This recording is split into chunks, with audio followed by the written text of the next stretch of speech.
Hello everyone. तो भाई ये क्वेश्चन आया था सीजीएल 25 में। मैं बताऊंगा कि अप्रोच 20 सेकंड की अप्रोच क्या होनी चाहिए थी और उससे ज़्यादा अगर टाइम लगता तो कैसे होना चाहिए था क्वेश्चन। देखो, मैं अगर पेपर में होता और मैंने देखा था इस क्वेश्चन को कि 25 लीटर की वैल्यू 45 में, 15 की 50 में, और इन दोनों कॉम्बाइंड मतलब 25 और 15 मतलब 40 को कॉम्बाइंड करेंगे और 48 में बेचेंगे। ठीक है, अब देखो मुझे इतना लगा कि मैं वर्बली अगर क्वेश्चन को सॉल्व करा तो 25 इंटू 45 मुझे बताया समथिंग मेरी वैल्यू 1100 आएगी। ठीक है, और 15 इंटू 50 में समथिंग वैल्यू 700 समथिंग मैं लेके चल रहा हूँ, तो मेरी 1800 समथिंग वैल्यू आएगी जो मेरा सीपी हो गया। ठीक है, और मेरा सेलिंग प्राइस क्या हो गया 48, मतलब 48 को 4 से करूंगा, मैं 48 को 4 से करूंगा तो समथिंग मेरी वैल्यू 1900 आएगी।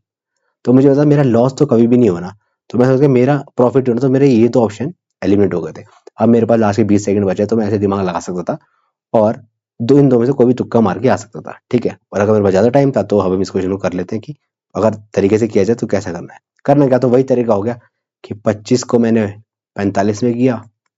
अब 25 45 को मल्टीप्लाई मत करने लग जाना। अब ये देखो 45 इंटू 20 मतलब 900। अब कितना बचा 5 बचा, तो 45 इंटू 5 225, 900 और 225 कितना होता है 1125। ऐसे मल्टीप्लाई करना। 15 इंटू 50, 15 को मैंने 50 में, ये कितना हो गया, ये समथिंग मेरी वैल्यू होगी समथिंग है 750। ठीक है, अब 5 7 8 1 1875।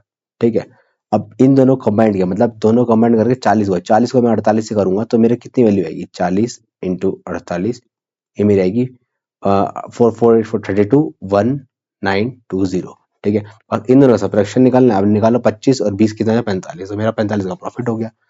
ये मेरा आंसर था। बस मैंने इस क्वेश्चन को इसलिए करा क्योंकि जो पहले वाला तरीका था वो अप्रोच मेरे को अच्छी लगी थी। Okay, thank you.